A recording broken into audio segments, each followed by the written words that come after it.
machinery is Victorian. It's all from locally sourced from Calderdale, and as such, it's, you know, people come down. It's relative to people, and they understand it.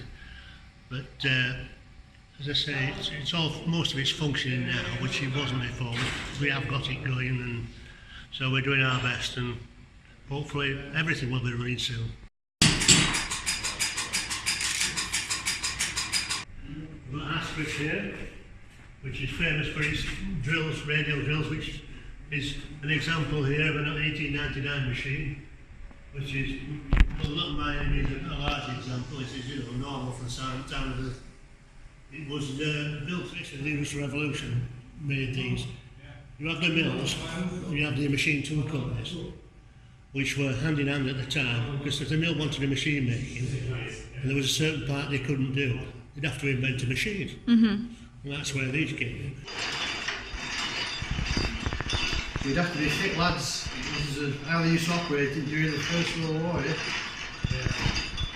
What was it used for in the First World War then?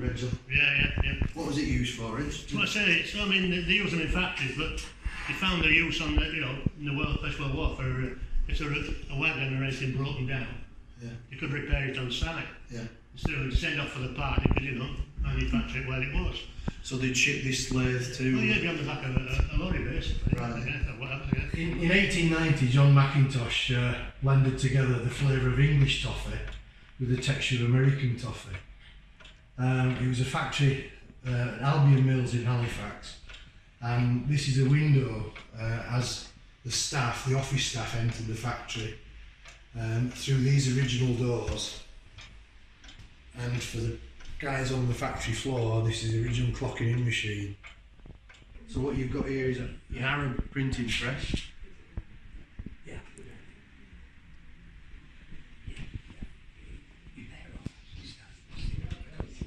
And all these sets have just been given to the museum.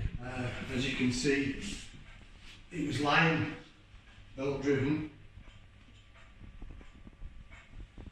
And the cylinder is very similar to a flask, where it's got a cavity and water used to run around the internal part of the toffee boiler, the tub, to keep the toffee at the right temperature so it could be worked on later.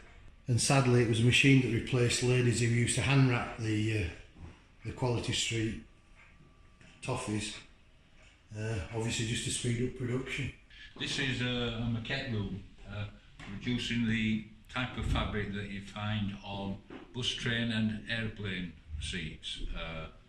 It originally was at Holdsworth's mill in Halifax, and ran there from the late 1800s up to the 1980s. The method of manufacture is very similar to carpet in that you are weaving a base and inserting a pile at the same time.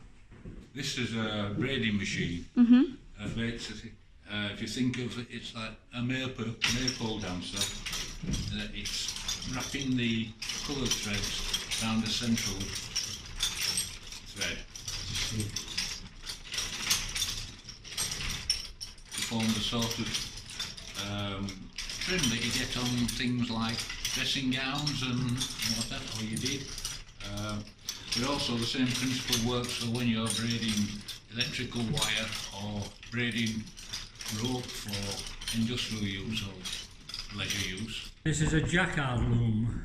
And what does that do, or what did that do? The jacquard was, it came over with the Huguenots because it was persecuted in France in the late 17th century, and it brought silk weave into this country, and the carpet manufacturers have accepted